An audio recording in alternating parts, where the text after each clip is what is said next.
কিন্তু গুরু পূর্ণিমা একটা একটা করে বুঝিয়ে দেয়। গুরু পূর্ণিমার তাৎপর্য কি, কেন ওই দিনটাকে গুরু পূর্ণিমা মানা হয়, কেন শুনে নিন। যিনি আমাদের মহাভারত রচনা করেছেন তার নাম কি? ব্যাসদেব। যিনি 18টি পুরাণ রচনা করেছেন তার নাম কি? ব্যাসদেব। যিনি বেদের ব্যাখ্যা করেছেন ওনার নাম কি? তিনি হচ্ছেন ব্যাসদেব। এই ব্যাসদেবের জন্মতিথি হচ্ছে 5ই শ্রাবণ। ব্যাসদেবের বাবার নাম ছিল মুনি পরাশর, পরাশর মুনি, আর মায়ের নাম ছিল সত্যবতী। ওই জন্য 5ই শ্রাবণটাকে কি বলা হয়? ব্যাস পূর্ণিমা বলা হয়, কিংবা ব্যাসের জন্ম জয়ন্তী পালনের কথাও বলা হয়। আপনাদের কাছে নিবেদন রইল, যদি আপনারা গুরু প্রণাম করবেন তবে সবার কাছে নিবেদন রইল, শাস্ত্র বলছে গুরুদেবকে প্রণাম করতে যাবার আগে আপনার বাড়িতে যিনি বাবা মা আছেন বেঁচে, সেদিন গুরু পূর্ণিমার দিনে সকালবেলায় ঘুম থেকে উঠে ব্রহ্ম মুহূর্তে সূর্য ওঠার আগে উঠে স্নান করে পবিত্র পোশাক পরে কিংবা নতুন পোশাক পরে পারলে আপনি নিজের বাবা মায়ের চরণে একটু ফুল দিন। যদি পারেন আপনার সামর্থ্য অনুযায়ী একটু উপহার দিন। আপনি যেমন পারবেন বাবা মাকে দেবেন উপহার। আপনি মেয়ে, আপনার বাবা মা বেঁচে আছে, আপনি অবশ্যই যাবেন। আপনার শ্বশুর মশাই শাশুড়ি মাকে অবশ্যই আপনি গুরু প্রণাম করবেন সেই দিন। সমস্ত বিবাদ ভুলে গিয়ে সুবাদ রাখবেন, কারণ ওনারা হচ্ছে গুরু, এ কিন্তু মাথায় রাখতে হবে। এনাদেরকে যেমন সম্মান দেবেন, ওই বাবা মাকে গিয়েও কিন্তু সেই সম্মান দেবেন। সবাই লক্ষ্য করুন, ভগবান শ্রীকৃষ্ণ বলেছেন প্রথম গুরু পিতা মাতা যার থেকে জন্ম হলো, দ্বিতীয় গুরু ব্রাহ্মণ যিনি বেদকর্ম কুলধর্ম শেখায়, আর তৃতীয় গুরু ভগবান নিজে, তিনি বলেছেন। তা আপনাদেরকে বলে রাখি, যারা যারা দীক্ষা মন্ত্র নিয়েছেন, যাদের যাদের গুরু আছে তারা অবশ্যই গুরু গৃহে যাবেন। যদি না যেতে পারেন, এখন ফোনের মাধ্যমে গুরু প্রণাম করবেন, একটু উপহার পারলে গুরুদেবকে পাঠিয়ে দেবেন। 1 2 মায়েরা যারা গুরু মন্ত্র এখনো নিতে পারেন নাই, যারা গুরু মন্ত্র নিতে পারেন না তারা কি করবেন? সবাই শুনবেন, যারা গুরু মন্ত্র নিতে পারেন না তারা কি করবেন? তারা ওই যে ইষ্ট দেবতা বা ইষ্ট দেবীকে আপনারা ভালোবাসেন, শিবকে ভালোবাসেন, দুর্গাকে ভালোবাসেন, মা কালীকে ভালোবাসেন, যে দেবতাকে আপনি পুজো করতে ভালোবাসেন, সেই দেবতার পুজো সেদিন আপনি করবেন। অবশ্যই অবশ্যই গুরু পূজা সেই দিন করবেন, গুরুদেবকে স্মরণ করবেন। এই দিনটাকে কিন্তু সবাইকে পালন করা কর্তব্য আছে, এবং গুরু গৃহে গেলে সবচাইতে ভালো হয়। সবাই মিলে বলুন, গুরু পূর্ণিমা কি? গুরু পূর্ণিমা কি? গুরু পূর্ণিমা কি? এই দিনটা কিন্তু মাথায় রাখবেন, গুরু পূর্ণিমা। সবার কাছে নিবেদন রইল, যারা যারা মন্ত্র নিয়েছেন যদি সম্ভব হয় আপন আপন গুরু গৃহে যান। যদি গুরু বেঁচে থাকেন তো ভালো, যদি না বেঁচে থাকেন তার বাড়িতে একটু পদার্পণ করে গুরুকে স্মরণ করতে যেতে হয়। ইউটিউব ফেসবুকের মাধ্যমে দেখতে পাবেন আগামী কত গুরুদেবের কাছে ভক্তরা যাচ্ছে, শিষ্যরা যাচ্ছে, গুরু প্রণাম করছে। সেদিন গুরু পূর্ণিমা, গুরুকে প্রণাম করা মানে ভগবান কৃষ্ণকে শ্রদ্ধা জানানো। সবাই শুনবেন, গুরু পূর্ণিমা মানে ভগবান কৃষ্ণকে শ্রদ্ধা জানানো, গুরুকে প্রণামের মাধ্যমে। গুরু কি করে? এইদিকে আমাদের অজ্ঞান আধার দূর করে আমাদের পরম জ্ঞান লাভ করিয়ে দেয়, ইনি হচ্ছেন গুরু। যারা শুনতে পারবেন তারা কাজে লাগাতে পারবেন, যারা শুনতে পারবেন না তাদের বৃথা হবে। যারা গুরু মন্ত্র নিয়েছেন মন দিয়ে শুনে নিন, যারা গুরু মন্ত্র নিয়েছেন আগামী দামি, সেই দিন কিন্তু আপনারা পারলে নিরামিষ খাবেন, একবারে নিরামিষ খাবেন, অবশ্যই নিরামিষ খাবেন। সেদিন যদি কেউ যারা পূর্ণিমা অমাবস্যা করেন সেদিন কিন্তু ভাত মুড়ি কিচ্ছু খাবেন না, আপনার রুটি খেতে পারেন, নিরামিষ সবজি খেতে পারেন, শরীর কিন্তু সুস্থ থাকবে। যদি আপনারা অমাবস্যা পূর্ণিমা পালন করতে পারেন শরীরের অনেক মঙ্গল হয়। আমরা করি না তাই রোগে ভরে আছি, কিন্তু করতে হবে, দেখবেন আপনাদের জীবন সুন্দর হবে। মারা সবাই দীক্ষা নিয়েছেন আমি জানি, যারা নেন নাই কোনো দুঃখ নাই, আগামীতে নিয়ে নেবেন। আমি আপনাদের বলে যাই, কারা কারা দীক্ষা নিয়েছেন একটু হাত তুলুন। বাহ, প্রায় সবাই। যে নিতে পারে নাই হাত তুলে নাই, কোনো লজ্জার ব্যাপার নাই, নিয়ে নেবেন। জন্মিলে মরিতে হবে, অমর কে কথা কবে। যদি কেউ মনে করেন যে সংসারের মধ্যে আছেন আমি যাব না, তাহলে ভুল করছেন। কারণ যখন মৃতদেহকে আপনার দরজায় পাশ দিয়ে মাচার ওপরে চাপিয়ে বল হরি হরি বল করে নিয়ে যায়, তখন আপনিও প্রণাম করেন আর আমরাও প্রণাম করি। আর কি ভাবি বলুন তো, উনি বোধহয় গেলেন, আমরা বোধহয় যাব না। কিন্তু মাথায় রাখবেন, যিনি মাচায় দুলতে দুলতে গেলেন তিনি আমাদের শিখিয়ে দিয়ে গেলেন, আমাকে দেখে শিখে নাও, আমি যেমন হেলতে দুলতে চললাম, তুমি সংসারে যতই সাজগোজ করো, গাড়ি বাড়ি করো, আমাকে দেখে শেখো, এ সংসার ত্যাগ করে তোমাকেও একদিন নিতাই গৌর হরি বল হরি বল। শুধু কীর্তন শোনা নয়, এইদিকে শুধু কীর্তন শোনা নয়, অনুভব করতে হবে, কিছু শিখে যেতে হবে।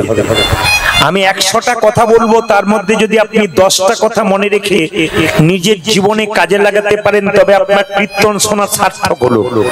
আর এলেন, হাত তুললেন, নাচলেন, গাইলেন, চলে গেলেন, এ উদ্দেশ্য নয়। আপনি এলেন কেন?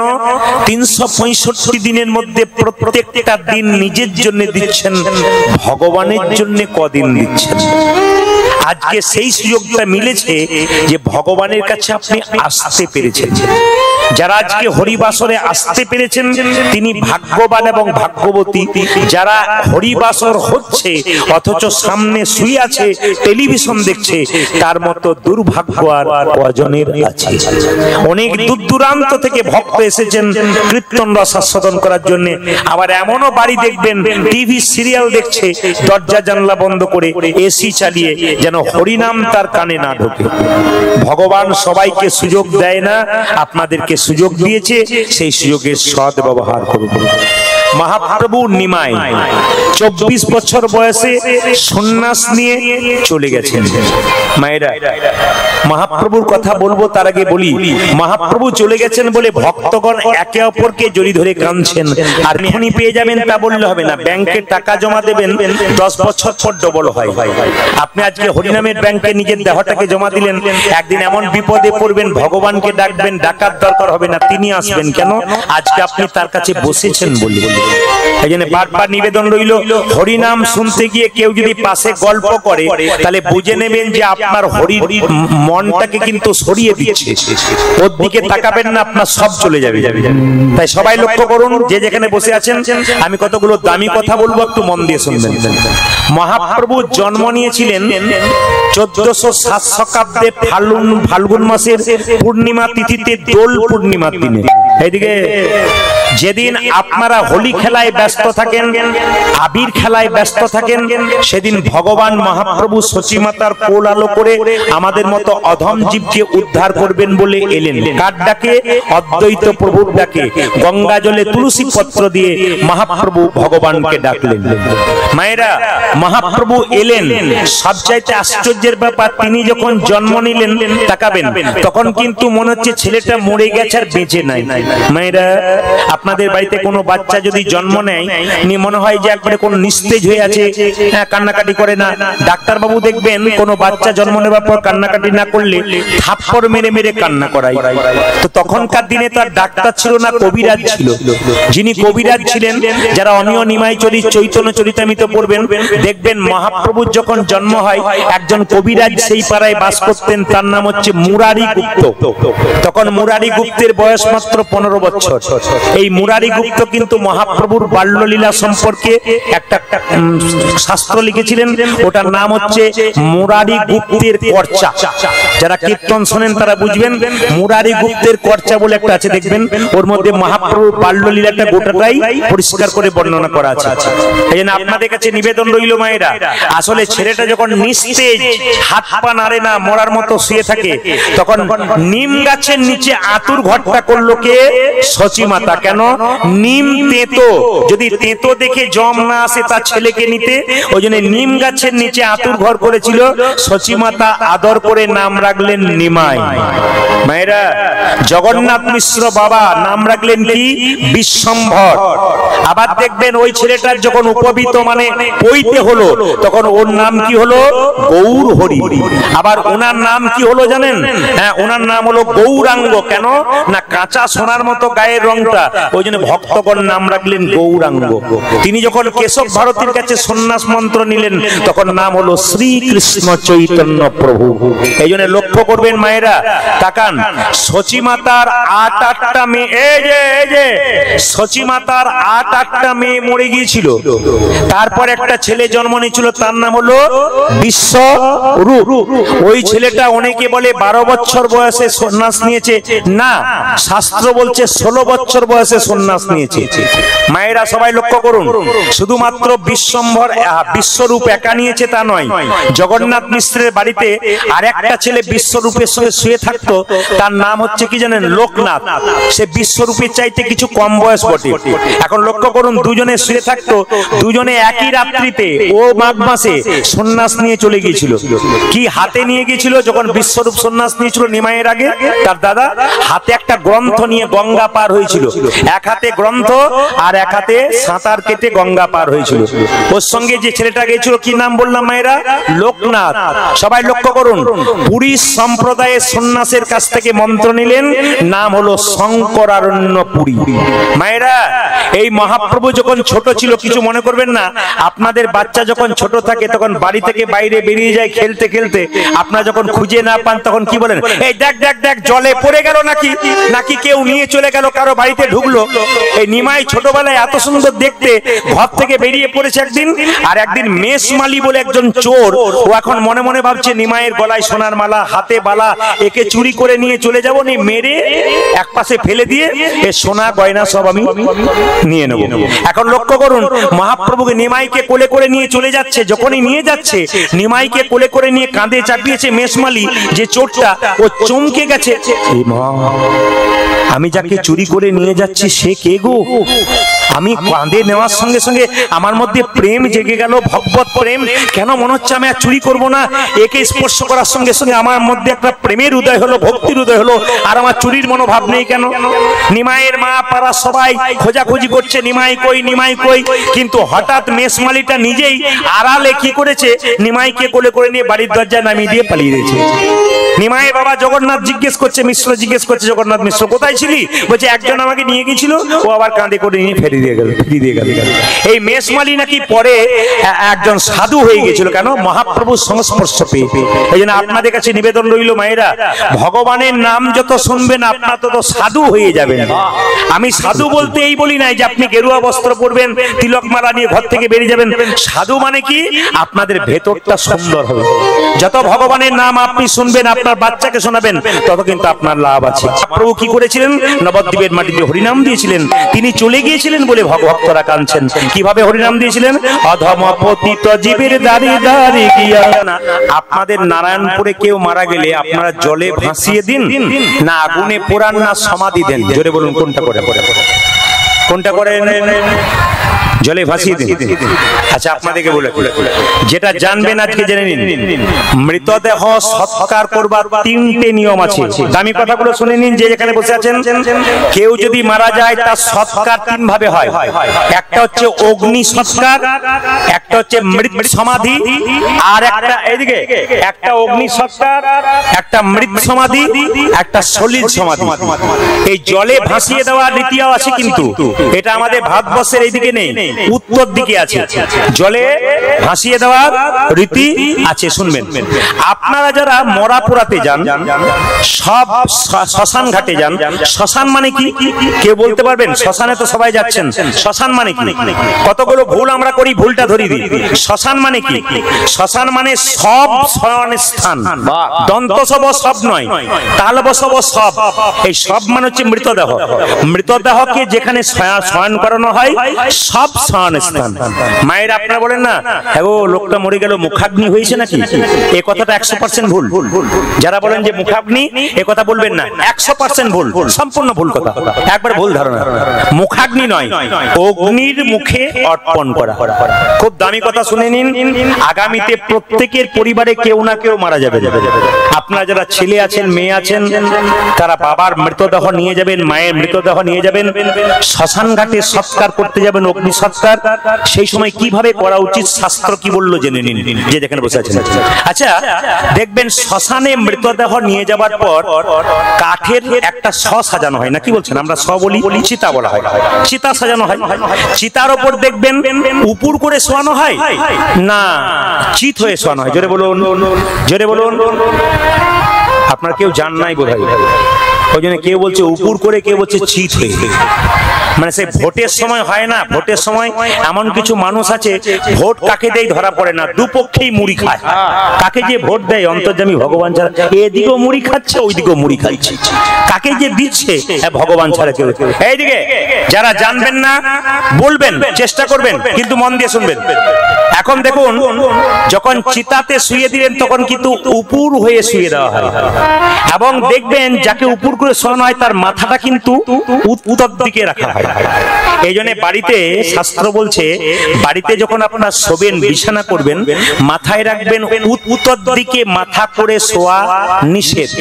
অনেকে বলে মৃতদেহটা উত্তর দিকে মাথা করা হয়, এই জন্য আমাদের উত্তর দিকে মাথা করে শোয়া নিষেধ। না না, বেদ বলছে যে বাড়িতে যদি আপনি উত্তর দিকে মাথা করে শোবেন তবে আপনার শরীরে রোগ কিন্তু বাসা বাঁধবে। এমনিতে বাসা বাঁধছে, তবু আপনার প্রচুর পরিমাণে রোগ বাসা বাঁধবে। বেদ বলছে, আমি বলি নাই, তিনি বলছেন, বেদ বলছেন যে কি উত্তর দিকে মাথা করে শুলে আমাদের শরীরে রোগের বাসা বেশি করে বাঁধে। এই জন্য উত্তর দিকে শুতে নেই, এবং দক্ষিণ দিকে পা করতে নেই। কেন? আমাদের আত্মীয় স্বজন যারা মারা গেছে তারা দক্ষিণ দিকে আছেন, এই জন্য তাদেরকে অপমান করা হয়। দক্ষিণ দিকটা জমের দুয়ার, যখন আপনি দক্ষিণ দিকে পা করে শোবেন তার মানে আপনার আত্মীয় স্বজন যারা মারা গেল, বাবা মা কাকা কাকি, ওদেরকে অপমান করা হলো।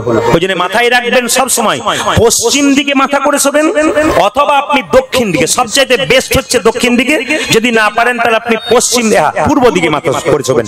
পশ্চিম এবং উত্তর এই দুটোকে অ্যাভয়েড করে চলবেন। সবাই লক্ষ্য করুন মায়েরা, চিতাতে যখন বাবা মাকে শয়ন করা হয় মারা গেলে, তখন দেখবেন যিনি ছেলে তিনি কি করেন, আপনাদের আছে কিনা জানি না, নিয়মটা হচ্ছে এরকম, তিনি একটা কিছুতে আগুনটাকে জ্বালিয়ে দেখবেন চিতার চারিদিকে 3 বার ঘোরে। এইদিকে চিতার চারিদিকে 3 বার ঘোরে, তারপর আগুনটা চিতাতে জ্বালায়। খুব ভালো করে জেনে নিন, এই যখন আগুনটাকে নিয়ে 3 বার ঘোরে তখন তার একটা কথা বলা কর্তব্য আছে। সবচাইতে দুঃখের ব্যাপার, আমরা জানিও না মানিও না, আমাদের জানতে হয় কি করে কীর্তন শুনতে এসে। যখনই আপনি চিতাতে আপনার মা অথবা বাবাকে শুয়ে দেবেন এবং চিতার চারিদিকে 3 বার ঘুরবেন আগুন নিয়ে, আগুন প্রজ্বলিত করে, তখন আপনাকে এই কথাটা বলতে হবে, হে ব্রহ্মা, হে অগ্নিদেব, আমার বাবা যে চিতাতে শুয়ে পড়লো, সারা জীবন সংসারে থেকে বাবা যদি কোনো অন্যায় করে থাকে, পাপ করে থাকে, হে অগ্নিদেব, হে ব্রহ্মা, আমার বাবাকে তুমি নিজ গুণে ক্ষমা করো। এই কথাটা বলা কর্তব্য, কিন্তু আমরা জানিও না, বলিও না, শুধু করতে হয় করি, আমরা কিচ্ছু বুঝি না। কিন্তু বুঝে করলে তার মধ্যে শান্তি আছে আলাদা।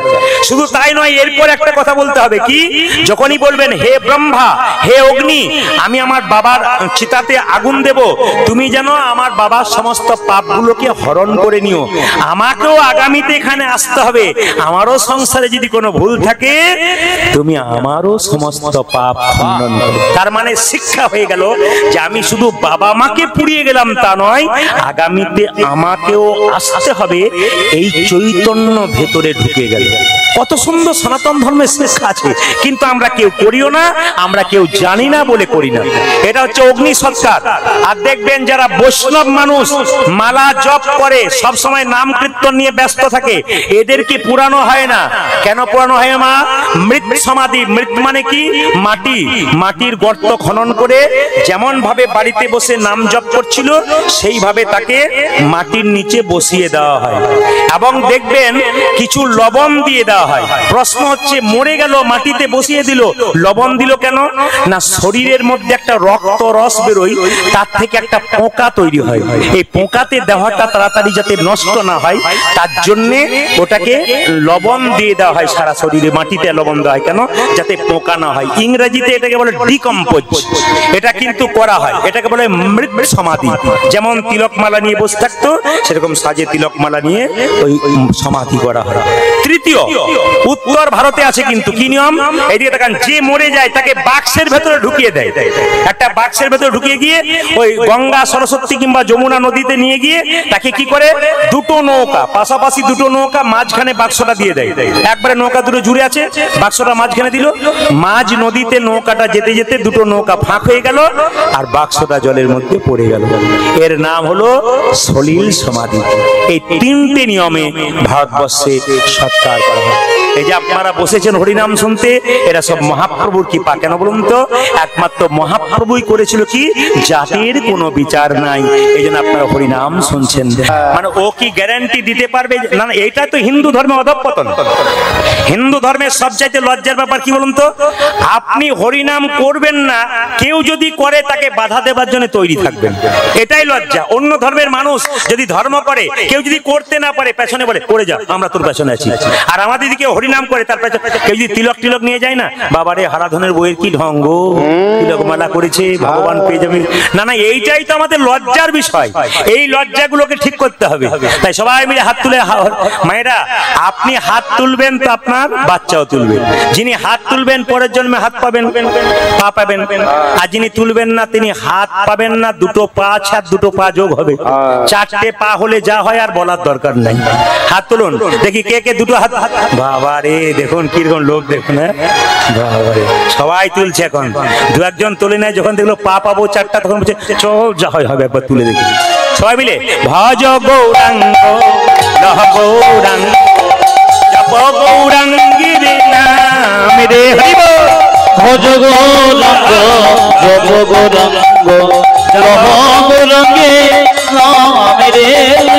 যে জানা গৌরাঙ্গ ভজে সে হয় আমার প্রাণ। যে জানা গৌরাঙ্গ ভজে সে হয় আমার প্রাণ। আবার এখানে হাততালি দিতে কি কষ্ট, আর পার্টির মিছিলে দেখবেন দিতে হবে। যে পেলো সে পেলো। আরে আপনার 3 নম্বর ছাগল লাফিয়ে লাফিয়ে বেড়ালো, যে পাবার পেয়ে গেল, আর পেছন থেকে দিতে হবে দিতে হবে, তখন হাত তোলার জোর। আর এখন হাত তুলতে গিয়ে ভজ গৌরাঙ্গ, আবার অনেকে ভজ গৌরাঙ্গ, মানে ফ্যান চলছে তাও হাতে চলছে, তাহলে কত গরম আছে আর কি। হাত তুলুন, ভজ গৌরাঙ্গ লহ গৌরাঙ্গ জপ গৌরাঙ্গের নাম রে। আজ ভজ গৌরাঙ্গ জপ গৌরাঙ্গ লহ গৌরাঙ্গের নাম রে। তবে আমাদের কিছু মনে করবেন না, আপনাদের আসলে সবকিছু ভালো লাগলে একটা জিনিস খারাপ লাগলো বলবো না, বাদ দিও, বলে ফেলো। না বলাটাই ভালো, কারণ যদি সকালে আবার আমার গাড়ি ধরে দেখবেন সবাই হাততালি দিচ্ছে ভজ গৌরাঙ্গ, 2-4 জন দেখবেন খারাপ লাগলো ভজ গৌরাঙ্গ লহ গৌরাঙ্গ। এদের দেখে আমার ভালো লাগলো, এরা হিন্দু ধর্মের বিশেষ ভালো মানুষ। এদেরকে দেখে শিখে নিন এরা কত বড় ভক্ত। এদেরকে শিখিয়ে দেবেন, কি শিখিয়ে দেবেন? যে আইজাক নিউটন বিখ্যাত বিজ্ঞানী ভগবান বিশ্বাস করতেন, আইনস্টাইন বিখ্যাত বিজ্ঞানী ভগবান বিশ্বাস করতেন, অনুকূল ঠাকুর নিজের মাকে গুরু করেছিলেন, নেতাজি সুভাষচন্দ্র গীতা পড়েছিলেন, গীতা পড়েছিলেন। আর কে? মায়েরা, মহাত্মা গান্ধী ব্যারিস্টার ছিলেন, তিনি গীতা পড়েছিলেন। বিখ্যাত বিখ্যাত মানুষ পৃথিবীতে যারা হয়েছে সবাই তলে তলে ধর্ম করে নিয়েছে। আপনারা কি ভাবছেন যে যারা খুব উন্নত ধরনের মানুষ তারা ধর্ম করে না? তারা বুঝতে দেয় না, তলে তলে সবকিছু করে। এবং শুধু লজ্জার ব্যাপার আমাদের কি বলুন তো, এই যে দেখেন একজন ডাক্তার বাবু আমার খুব পরিচিতি বটে, আমি নাম করছি না, ক্যামেরা হচ্ছে তো, তার কাছে গেলাম, তিনি আমাকে বললেন প্রদীপ বাবু আপনাকে আমি জানি, ইউটিউবে দেখি, আপনি আমাকে একটা গীতা দেবেন। তো ওনাকে গীতা দিলাম, একটা নামাবলী দিলাম। তখন উনি কি বলছেন দেখুন, নামাবলীটা দিলেন কেন? ওটা নিয়ে যদি আমি ডাক্তারের চেম্বারে বসি না, লোকে আমাকে খেপা বলবে, পাগল বলবে, মারতেও পারে। না না, এটা আমাদের হাসির না, এটা লজ্জার ব্যাপার। কোন একজন মুসলিম ডাক্তারের কাছে আমি নাম লেখালাম, বললাম যে আপনাকে আমি দেখাবো। তখন উনি বললেন শুক্রবার দিন ডেট রইল বিকেল 5টার সময়। বলে কেন? আমাকে সকাল থেকে নামাজের ব্যবস্থা করতে হয়, যেতে হবে, ওই জন্য বিকেল 5টা থেকে আমি চেম্বারে বসবো। লজ্জা লাগা উচিত আমাদের সেই সমস্ত ডাক্তারদের যারা বলছে নামাবলীটা গায়ে নিলে আমাকে লোকে খেপা বলবে, ওদের দেখে শেখা উচিত। কোন একজন মুসলিম ডাক্তার বলছেন শুক্রবার আমাকে দেখাতে গেলে বিকেল 5টায় দেখাতে হবে, কারণ দুপুর বেলায় আমি নামাজে যাই, ওই দিন আমি চেম্বারে বসি না। বিখ্যাত ডাক্তার, গ্যাসের নাম করা ডাক্তার, কিন্তু সবাই লক্ষ্য করুন তিনি কি করছেন, আর আমরা লজ্জা লাগা উচিত আমাদের, আমরা কি করে যাচ্ছি। দেখবেন আপনারা, আমি অ্যাপেলো চেন্নাই গিয়ে দেখেছি বড় বড় মুসলিম ডাক্তার যারা হয় তাদের যা যা দরকার ধর্মীয় ব্যাপার সবকিছু করে। হিন্দুদের দেখবেন হরিনাম করে না, ভগবান নাম চলে না, ডাক্তার হয়ে গেলে দেখবেন সেভাবে যে আমি বিরাট ব্যাপার হয়ে গেছি। এটা সবচেয়ে লজ্জার ব্যাপার। এগুলো আমাদের দুঃখ, এগুলো আমাদের যন্ত্রণা। তাই আপনাদের কাছে নিবেদন নিবেদন রইল, নিজে কৃষ্ণ ভক্ত হন, অপরকে কৃষ্ণ ভক্ত করুন। আপনার ছেলেকে কৃষ্ণ ভক্ত করুন, আপনি ছেলেকে শিক্ষিত করবেন, কিন্তু কৃষ্ণ ভক্ত করুন। হাত যারা প্রকৃত ভক্ত বাইরে দাঁড়িয়ে আছে, পাশের জন হাত তুলছে না, কিন্তু যিনি তুলবার তিনি তুলে দিচ্ছেন, এগুলো গৌর গোবিন্দের কৃপা, একে বলতে হয় না। রাধে রাধে বলছি, পাশে একটা ছোট ছেলে দাঁড়িয়ে আছে, বুড়ো লোকটা তুলছে না, কিন্তু ও কিন্তু দিব্যি তুলে যাচ্ছে, কারণ ওদের এটা পূর্বজন্মের স্বীকৃতি, বলতে হয় না। এ বললে হাত এমনি উঠে যাবে। ওই জন্য আপনাদের বলবো, হরিনাম যখন শুনবেন, বলছে গীতা পড়ো কার কাছে? বৈষ্ণবের কাছে। আপনি গীতা যখন পড়বেন না, কোনো বৈষ্ণবের পাশে বসে পড়বেন। কেন? আপনার যদি ভুল হয় উনি ঠিক করে দেবেন, আপনি বুঝতে না পারলে উনি বুঝিয়ে দেবেন। আর হরিনাম শুনবেন ভক্তের পাশে বসে, তাহলে দেখবেন যিনি ভক্ত তিনি গল্প করবেন না, হাত তুলবেন, আপনারও হাতটা উঠে যাবে, কেন? ওনার পাশে আপনি বসছেন। আর যিনি গল্প করবেন তার পাশে বসলে আপনার গল্প করার ইচ্ছা না থাকলেও গল্প করার ইচ্ছা জাগবে। আর কি প্রসাদ যখন যেখানে হয়, হরিনামের প্রসাদ, সেখানে যাত্রার কাছে বসে খেতে নেই। কার কাছে বসে খেতে হয় মায়েরা? প্রসাদ পেতে হয় কার কাছে? বৈষ্ণবের পাশে বসে, ভক্তের পাশে বসে। তিনি যখন প্রসাদটা পাবেন তখন জনার্দন বলে প্রণাম করে তারপর প্রসাদটা পাবেন। এই জন্য ভক্তের পাশে কীর্তন শুনবেন, আপনার কাজ আছে। ভালো ভালো মানুষের সঙ্গ করুন, জীবন ধন্য হবে। আর খারাপ মানুষের সঙ্গ করবেন, জীবন নষ্ট হয়ে যাবে।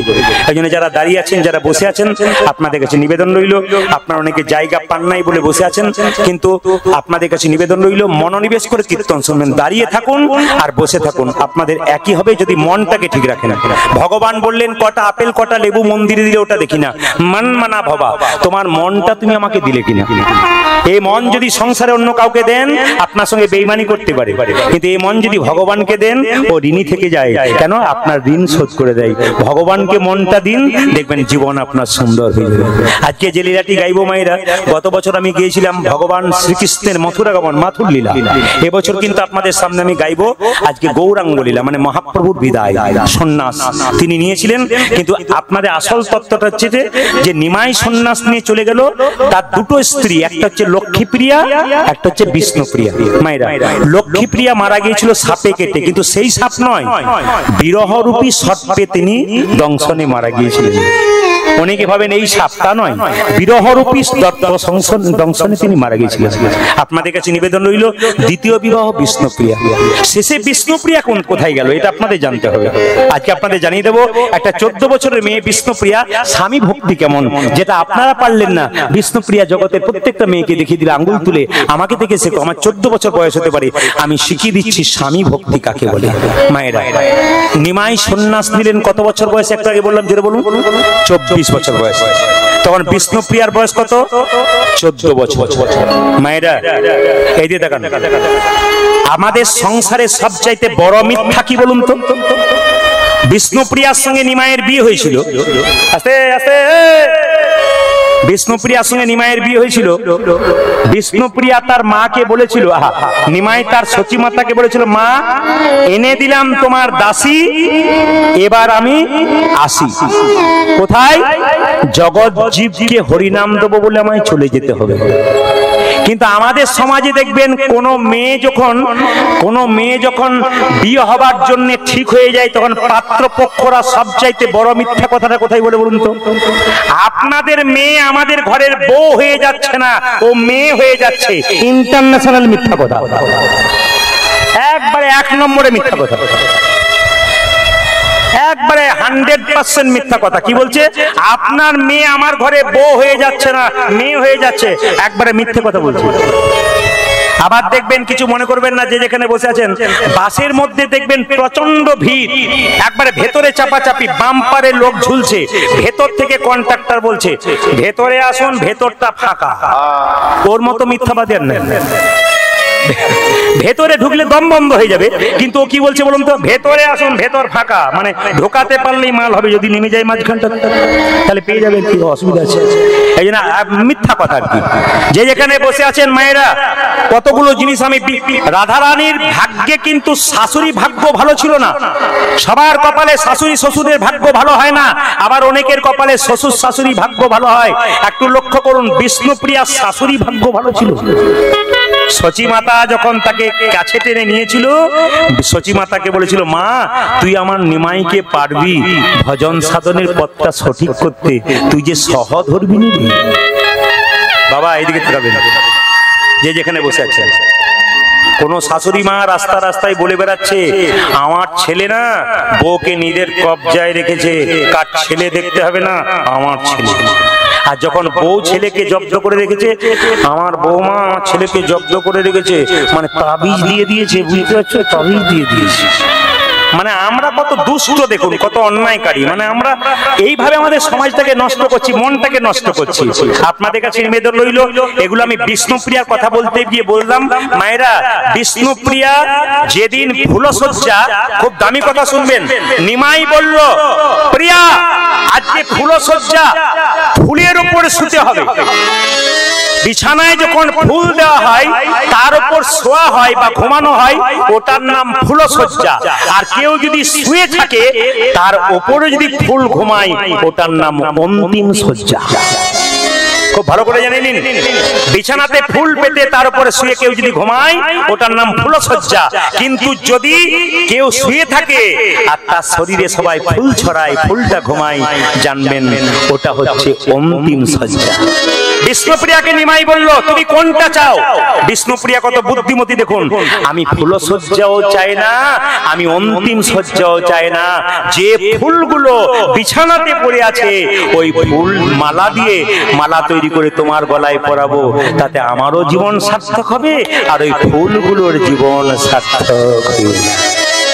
বিষ্ণুপ্রিয়া কত দামি মেয়ে দেখুন, বলছে আমি অন্তিম সজ্জাও চাই না, আমি ফুলসজ্জাও চাই না, ওই ফুলগুলোকে মালা করে আমি তোমার গলায় পরবো, ফুলগুলো ধন্য হবে, আর আমি তোমাকে মালা পরাতে পারবো বলে আমিও ধন্য হব।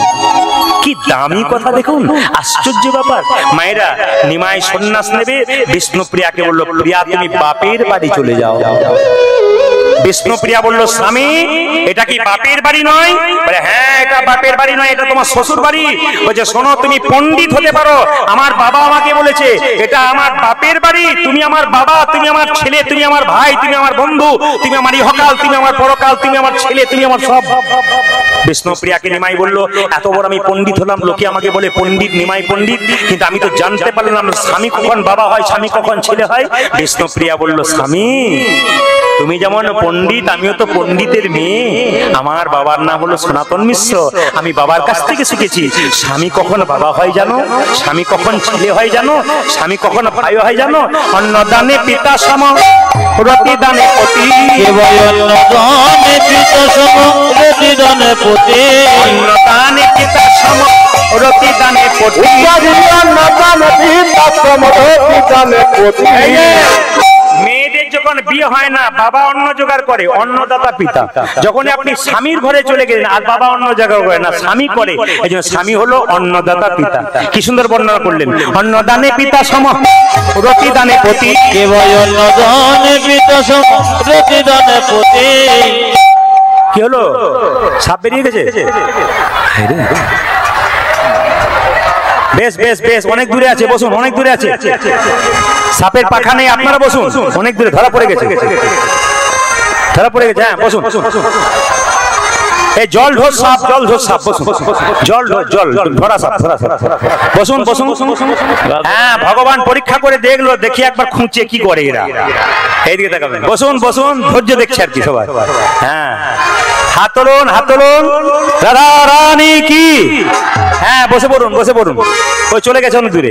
অন্নদানে পিতা সম রতিদানে পতি, অন্নদানে পিতা সম রতিদানে পতি। হ্যাঁ পিণ্ডদানে পুত্র সম অগতির গতি, পিণ্ডদানে পুত্র সম জগতির গতি, পিণ্ডদানে পুত্র সম অগতির গতি, পিণ্ডদানে পুত্র সম জগতির গতি। মেয়েদের যখন বিবাহের পরে ছেলে মেয়ে না হয়, স্ত্রী যদি আগে মারা যায়, স্বামী তার পিণ্ড দেয়। পিণ্ডদানে পুত্র সম অগতির গতি, পিণ্ডদানে পুত্র সম জগতির গতি। উপদেশে গুরুতুল্য সেবাতে দেবতা, শুধু শুধু বিপদে প্রতিপুত্র প্রতিপুত্র প্রতি হলো পরম দেবতা, প্রতিপুত্র প্রতি হলো পরম দেবতা, প্রতিপুত্র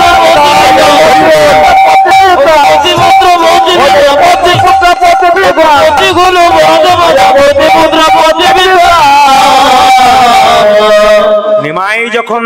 বিষ্ণুপ্রিয়াকে সান্ত্বনা দেওয়া যাবে না? শেষ মাঘ মাস, মায়েরা পৌষ মাসের শেষ, মাঘ মাস শুরু কিংবা মাঘের শেষ, গরম থাকে না ঠান্ডা থাকে? জোরে বলুন, জোরে বলুন। যে ঘুমাচ্ছে সে বলুন কোনটা? কে? শীত থাকে না গরম থাকে? জোরে বলুন। এখন ভগবান কেন সেই দিন সন্ন্যাস নিলেন বলুন তো? জানে বাঙালি খুব শীত কাতরে মানুষ বটে, একবার লেপের ভেতরে ঢুকলে আর বেরোবে না, আমি চলে যাব কেউ দেখতেই পাবে না। ভগবান খুব চালাক, সে জানে বাঙালি খুব শীত কাতরে মানুষ, একবার শীতকালে লেপের ভেতরে ঢুকলে আর বেরোতেই চায় না, সকাল 8টা বেজে যায় তবু উঠতে চায় না, দরকার নাই ফাঁকে চলে যায়। ভগবান কি করলেন মায়েরা? সবাই তাকান, নিমাই বিষ্ণুপ্রিয়া শুয়ে আছে, তাকাবেন নিমাইয়ের কাপড়টা, যে কাপড়টা পরে নিমাই শুয়েছিল, এতটা কাপড় চেপে আছে কে? বিষ্ণুপ্রিয়া। যখন টানতে যাবে বিষ্ণুপ্রিয়া যদি জেগে যায়, তাই কি করলো? মাঝ থেকে কাপড়টা কেটে নিল নিমাই। মায়েরা ঘুমাচ্ছে বিষ্ণুপ্রিয়া, আর সঙ্গে সঙ্গে নিমাই চললো সন্ন্যাসী। শয়ন মন্দিরে গৌরাঙ্গ সুন্দর, মন্দিরে গৌরাঙ্গ সুন্দর, উঠিল রজনী শেষে। শয়ন মন্দিরে গৌরাঙ্গ সুন্দর,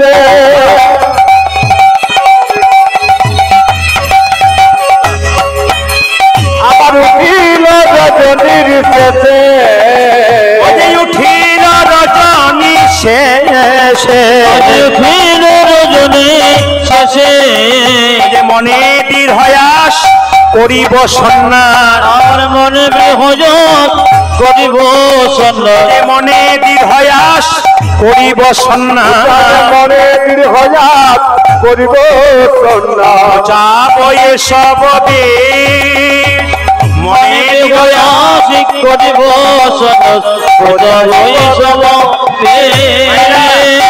সন্ন্যাস হতে গেলে দিন হতে হবে, গরিব হতে হবে, কাঙ্গাল হতে হবে, আমায় দাসের অধীন হতে হবে, দাসের অধীন হতে হবে, আমায় দাসের অধীন হতে হবে, আমায় দাসের অধীন হতে হবে, দেশে থাকলে চলবে না হে, দাসের অধীন হতে হবে, আমার দেশে থাকলে চলবে, আমায় দাসের অধীন হতে হবে, থাকলে চলবে না, দাসের অধীন হতে হবে, থাকলে চলবে না, দাসের অধীন হতে হবে, আমায় দাসের অধীন হতে হবে, আরে খোঁজাবো এসব। আপনাদের কাছে নিবেদন রইল, যে যেখানে বসে আছেন আপনারা মন দিয়ে শুনবেন। আমি আপনাদের বাইরেটা সাজানোর আগে আমি ভেতরটাকে সাজাতে বলছি। যার ভেতর ভালো, পৃথিবীর সবাইকে সে ভালোবাসতে পারে, আর বাইরে আপনি সেজে এসছেন কিন্তু ভেতরে আপনার কু আছে, খারাপ আছে, আপনি কাউকে ভালোবাসতে পারবেন না। আগে কাউকে ভালোবাসতে গেলে আপনার বাসাটাকে ভালো করতে হবে, যার বাসা ভালো সে সবাইকে ভালোবাসতে পারে। দেখুন চিন্তামণি একটা পতিতা মেয়ে হয়ে বিল্লমঙ্গলকে ভালোবেসেছিল, ব্রাহ্মণের ছেলেকে। চিন্তামণির বাসা ভালো ছিল, বিল্লমঙ্গলের বাসা ভালো ছিল, তাদের ভালোবাসার কথা আপনারা শুনতে আসেন। আপনারা কিছু মনে করবেন না, যে যেখানে বসে আছেন এখন তো ভালোবাসা তো কিছু মনে করবেন না, হ্যালো আর গেল না, কি বলছেন? হ্যালো আর গেল নাকি? আর দেখবেন হ্যালো গেল আবার এলো, মানে বিয়ে হলো আর গেল আর এলো। ভালোবাসা এমন করুন যে ভালোবাসাটাকে রাখতে হবে চিরকাল যেন আমরা টিকাতে পারি। আর গেলাম আর এলাম, এ ঘর ও ঘর করতে লাগলাম, তাহলে কিন্তু গন্ডগোল আছে। ভালোবাসা ছিল কার? রামচন্দ্রী দাসের। আপনারা তো ভালোবাসা দেখেছেন, মোবাইলে দেখেছেন, আগে মোবাইল ছিল না, চিঠিপত্র দিয়ে দেখেছেন, কিন্তু চণ্ডীদাসের ভালোবাসাটা কেমন জানেন? রামী কাপড় কাচতে যেত ঘাটে, আর চণ্ডীদাস মাছ ধরবার জন্য ছিপ ফেলতো আরেক ঘাটে। 12 বছর ধরে দেখা হয়েছে, কোনো কথা হয় নাই। ভালোবাসাটা দেখুন কেমন। ও ছিপ ফেলে বসে আছে আর ও কাপড় কাচছে, ও ওর দিকে একবার তেরা চোখে তাকাচ্ছে, ওর দিকে তাকাচ্ছে। শুধু দেখা হয়েছিল 12 বছর, কিন্তু কথা হয় না। ভালোবাসা কেমন দেখুন। জয়দেব পদ্মাবতী, ভালোবাসা কেমন? পদ্মাবতীর বাসা ভালো, জয়দেবের বাসা ভালো। আপনি ভালোবাসতে পারবেন, আপনার বাসাটাকে ভালো করবেন। রামকৃষ্ণদেবের স্ত্রী সারদা মা বলেছেন যে আগে নিজেকে ভালো করো, জগতে সবাইকে ভালো দেখবে, আর নিজে যদি খারাপ হয়ে যাও জগতে সবাইকে খারাপ দেখবে। তোমার চোখটাকে ভালো করো, কেন তুমি ভালো চোখে সবাইকে দেখবে, দেখবে সবাই ভালো হয়ে যাবে। মায়েরা, আমাদের সকাল থেকে সন্ধে পর্যন্ত খালি ডিমান্ড, খালি ডিমান্ড। আমাদের ইন্দ্রিয়গুলো ডিমান্ড চাইছে কি? চোখ, চোখ বলছে খালি মোবাইল দেখবো, না কি বলছে? চোখ বলছে মোবাইল দেখবো, ভালো কিছু দেখবো। কান কি বলছে? ভালো ভালো গান শুনবো। মুখ কি বলছে? ভালো ভালো খাবার খাবো। নাক কি বলছে? ভালো ফুলের সুগন্ধ নেবো। হাত কি বলছে? ভালো খাবার মুখে তুলে দেবো। পা কি বলছে? না বেশি হাঁটবো না, গাড়িতে চেপে যাবো। বাবা চার চাকা গাড়িতে এসি চাই, তাহলে আমার আর ভালো হয়। খালি দিনের পর দিন আমাদের ডিমান্ড চলছে, খালি এই চাই ওই চাই। ভগবান বললেন তোমার সব ইন্দ্রিয়গুলো আমাকে দিয়ে দাও। কি করে দেবে? আমার সেবায় লাগিয়ে দাও। সকাল বেলায় ঘুম থেকে উঠে বলো, কারো দিকে তাকাবো না গোবিন্দ, এই চোখ দিয়ে প্রথম তোমায় দেখবো। যত ভগবানকে দেখবেন পৃথিবীতে আর কাউকে দেখবার ইচ্ছে জাগবে না। ভগবানকে যদি কেউ ভালোবাসতে পেরেছে না পৃথিবীতে, সে বুঝতে পারবে ভগবান। আর কান দুটো কি বলবে? হে প্রভু, আমি সংসারে কর্ম করতে করতে মাঝে মাঝে কানে হরি কথা শুনবো। মুখ দিয়ে আমি কি করব? না অনেক কথা বলবো, কিন্তু আমি কি করব? না আমি যেন হরি কথা বলতে পারি। হাত দিয়ে কি করতে পারি? ভগবানের সেবা করতে পারি, সাধুগুরু বৈষ্ণবের সেবা করতে পারি। আমার এই হাত ভালো হবে, এই হাতে মানুষ সেবা গ্রহণ করে। এই জন্য আমি আপনাদের চলতে যদি হয় উল্টো পাল্টা জায়গায় চললে হবে না, আপনাকে হরিনাম হচ্ছে সেখানে যেতে হবে। তীর্থস্থান সম্ভব হলে আপনি যাবেন, পাটাকে ভালো জায়গায় নিয়ে যান, আপনার জীবন সুন্দর হবে। অনেকে বলে কপাল আমার খারাপ। কিসের কপাল খারাপ? আপনি হরিনাম শুনুন, কপাল আপনার ভালো হবে। কেন হবে না? গৌর গোবিন্দের কৃপা আছে। আপনি বারবার মন্দিরে কপাল ঠেকাবেন, ঠোকা নয়, ঠেকাতে হয়।